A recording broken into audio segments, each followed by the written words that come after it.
E2, ADE. ¿Por qué ADE? Lo de ICADE fue también una motivación bastante clara porque siempre lo había escuchado en casa. Mi padre también estudió E2 en ICADE y entonces yo creo que la carrera la tenía clara por mí misma, por lo que me gustaban las asignaturas y ver el mundo de esta manera, y la universidad pues vino bastante dada por lo que siempre he oído de mi padre en casa. ¿Cuántas mujeres había en tu clase, Rocío? Pues yo sé que, por ejemplo, hay mucha diferencia con lo que me contaba mi padre de su promoción y lo que yo viví, porque probablemente en nuestra clase sería mitad y mitad. Yo en ningún caso recuerdo que hubiera muchos más chicos, y con perdón, pero la realidad es que en general los que más nos movíamos o los que estábamos allá con mejores notas muchas veces éramos las mujeres. ¿Recuerdas en concreto algún profesor o profesora que te haya dejado como un impacto grande, una impronta grande? Pues la verdad es que varios, ¿no? Yo recuerdo mucho, por ejemplo, el profesor Borrás, que era de estadística y que a mí, como siempre, me gustó mucho y me interesaba ver los nuevos modelos. Y también para mí fue muy importante todo un grupo de profesores que tuvimos profesionales, ¿no? Que desde su actividad normal de la empresa venían también a impartir algunos cursos con nosotros. Y a mí eso me llamó muchísimo la atención, el ser capaz de ver cómo aterrizar lo que en otras clases podía llegar a ser muy teórico o muy de ideologías o de medidas, pues verlo en práctica, como ellos explicaban los casos en sus empresas o lo que tenían que hacer, pues eso a mí me llamó mucho la atención. Rocío, una anécdota, tampoco hace tantos años que terminaste la carrera, una anécdota que recuerdes de tus años en la universidad.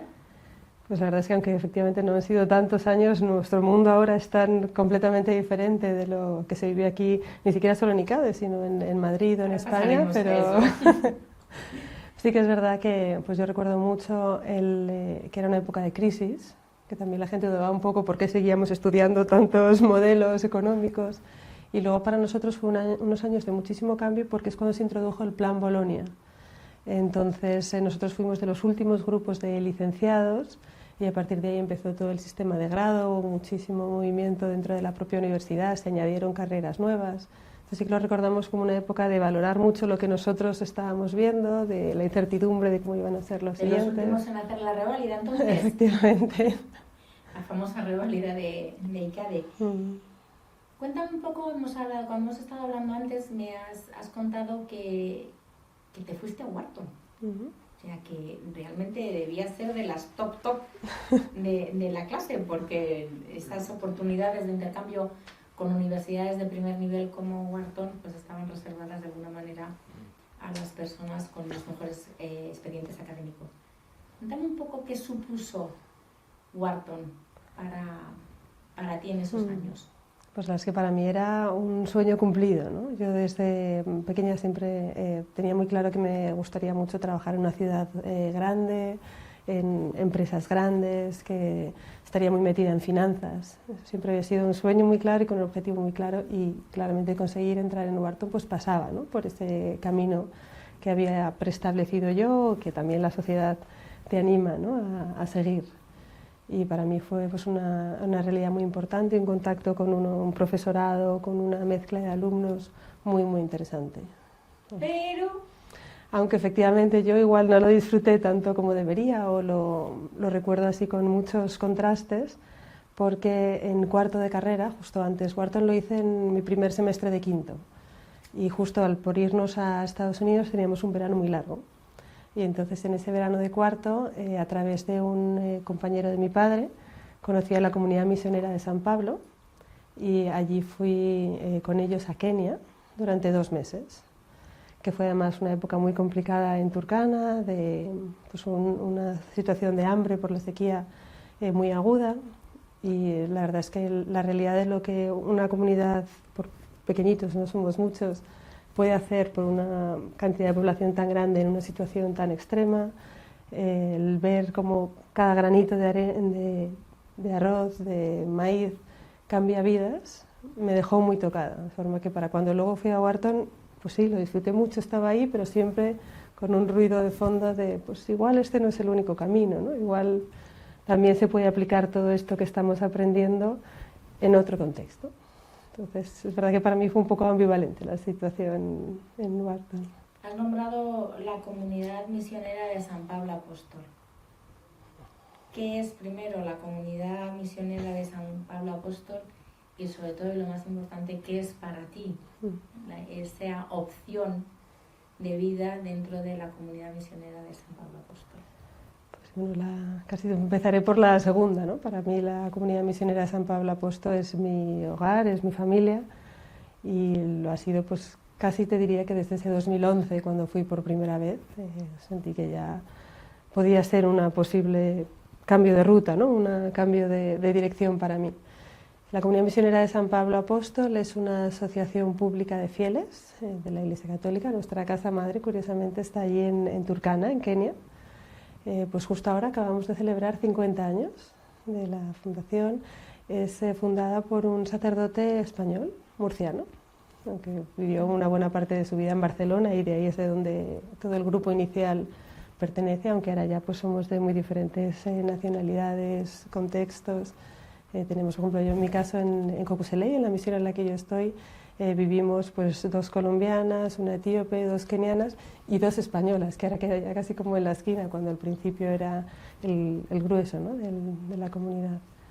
Es una comunidad keniana, por tanto, en la que tenemos como 2 ramas principales: los hombres, que son sacerdotes o se preparan para el sacerdocio, y las mujeres, que somos laicas, pero con un compromiso, remisión de por vida. Vivimos en comunidad, con una obediencia a nuestro obispo, en este caso el obispo de Lotbar, de nuestra diócesis, con un voto de pobreza, de celibato, todo pues un compromiso personal, digamos, ¿no?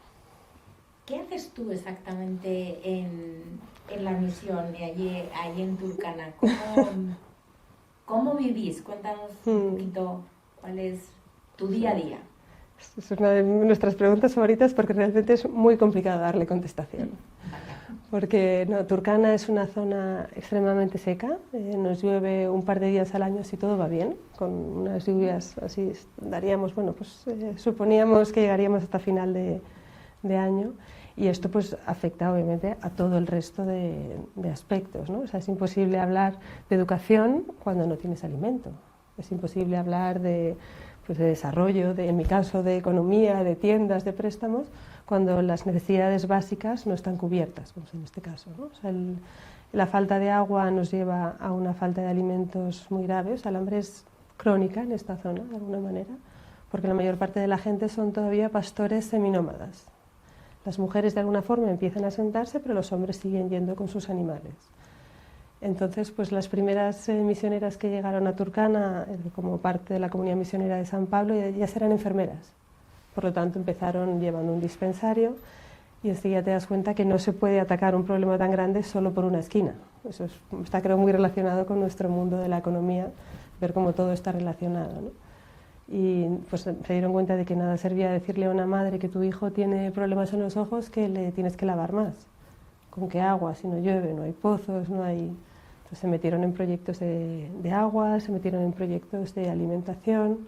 Ahora, en los últimos años, empezamos a hacer cosas de educación también, pero cuando al principio, sobre todo viniendo de instituciones como la que hemos venido nosotros, decir que la educación es una parte secundaria es muy duro, cuesta entender, pero claro, nosotros siempre decimos, hay que estar vivo para poder querer ir a la escuela, para educarse, ¿no? O sea, aquí empezamos desde un nivel muy básico de alimentación y búsqueda de agua, y ahora poco a poco se pueden empezar a introducir otras realidades. Pero nuestro día pues lo planeamos mucho, nos gusta hacer planes, como ahora, pues, este día hay clínica móvil aquí, o este día tenemos que revisar una construcción en otra comunidad, hoy hay que distribuir comida en una de las guarderías, y luego pues las circunstancias y el Espíritu Santo nos llevan un poco a donde toca, ¿no? Nosotras, la misión en la que estamos de manera permanente viviendo es un poco el centro de nuestros programas. Ahí hay un centro de salud, está la escuela primaria, es un modelo de agricultura, porque en esta zona no se conocía la agricultura, y desde ahí intentamos ir cada vez más lejos y llegar a más gente, ¿no? Ya vamos, desde nuestro grupo de Cocuseley llevan 11 guarderías, bueno, centros de nutrición en realidad, pues una a 15 kilómetros para allá, 20 kilómetros para allá. Lo mismo con los proyectos de agua, o desde el centro de salud, claro, queda muy lejos para mucha gente. Entonces, Desde allí salimos en clínica móvil a vacunar, a cuidar a pacientes también en diferentes zonas. Entonces, creo que no existe ningún día que se parezca al anterior o al siguiente, ¿no? Siempre estamos pensando más, buscando más ideas, cómo mejorar. Asignaturas que has estudiado, ¿no? La verdad es que sí, es bonito. Yo siempre recuerdo eso, como me gustó tener profesores que estaban ya en la empresa para ver cómo ellos habían vivido, ¿no?, su educación y cómo la habían aplicado. Y ahora en mi caso es un poco lo mismo, porque además yo creo que de ICADE yo valoré mucho y ahora en mi vida es muy fácil de ver la mezcla de valores y de asignaturas un poco de tinte religioso y humano, ¿no? Pues ahora nos estábamos acordando del pensamiento social cristiano, doctrina de la Iglesia, y luego la excelencia académica propia de esta institución. Y yo creo que eso es un poco cómo nosotras nos conducimos en el día a día, ¿no? Hay que hacer los proyectos y lo hacemos lo más profesionalmente posible, buscando cómo financiarlos, cómo implementarlos lo mejor que se puede, sabiendo que lo más importante al final son los seres humanos, cada uno de ellos.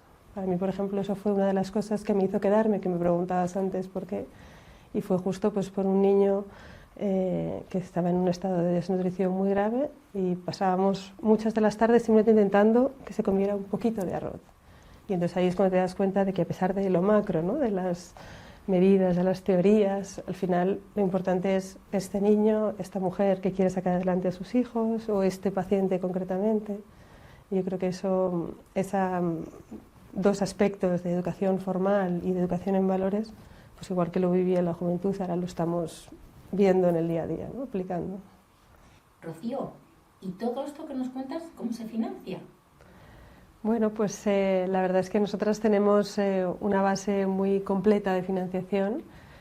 Creemos, de alguna forma, que es un valor que nosotras vivimos y que nos gustaría compartir. Entonces, tenemos desde algunas pequeñas empresas que se animan a hacer parte como de responsabilidad social, incluir este proyecto, algunas fundaciones, y luego tenemos una base muy grande de mucha gente que se emociona como nosotras y que ve este proyecto como una posible forma de relacionarse con el mundo, ¿no?, de ver más allá, y que nos ayudan con pequeñas suscripciones, con cuotas, con pequeños donativos, gente que organiza eventos. La verdad es que nosotras, como a mí al principio me daba un poco de reparo lo de ir pidiendo por todas partes, asomarnos a la cabeza en todas las puertas, pero aquí te das mucho cuenta de que no lo haces por ti, ¿no? Es pedir para nuestros proyectos, pedir para nuestros niños, para nuestra gente.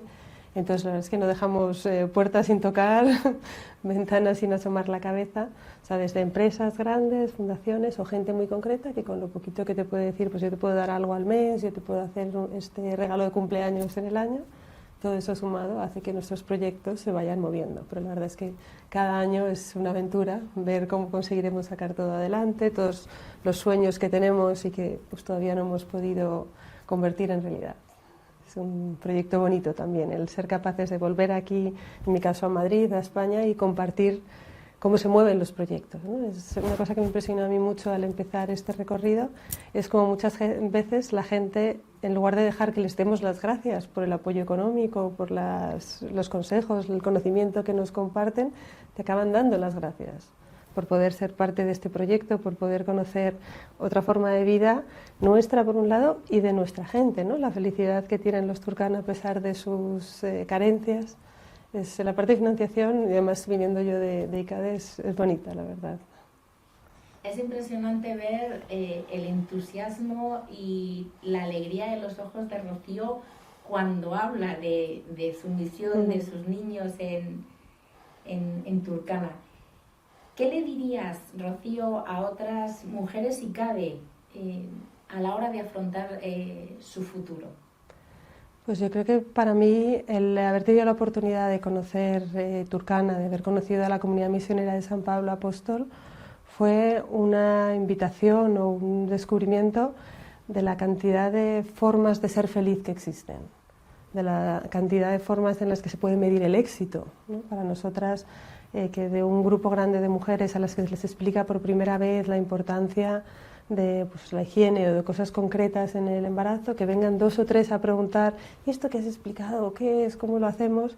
Es un éxito rotundo, ¿no? Entonces para mí es animar a la gente, pues sobre todo a los jóvenes, que se salgan de este camino que casi nos tenemos marcado, ¿no? Que nos sentimos ahora más libres que nunca porque hay más acceso a la información y hay más acceso a otros factores, pero de alguna forma cada vez estamos más dirigidos, ¿no? Se espera que estudies, se espera que te cases, se espera que trabajes de una determinada manera, pero animar a ser más libres, ¿no? Averiguar diferentes estilos de vida en los que se puede ser felices, no solamente en Kenia, que ojalá pues, podáis y pueda mucha más gente descubrir esa riqueza que yo descubrí, pero incluso aquí, ¿no? Hay mucho que se puede hacer en el entorno más cercano y luego, desde luego, en el entorno del país.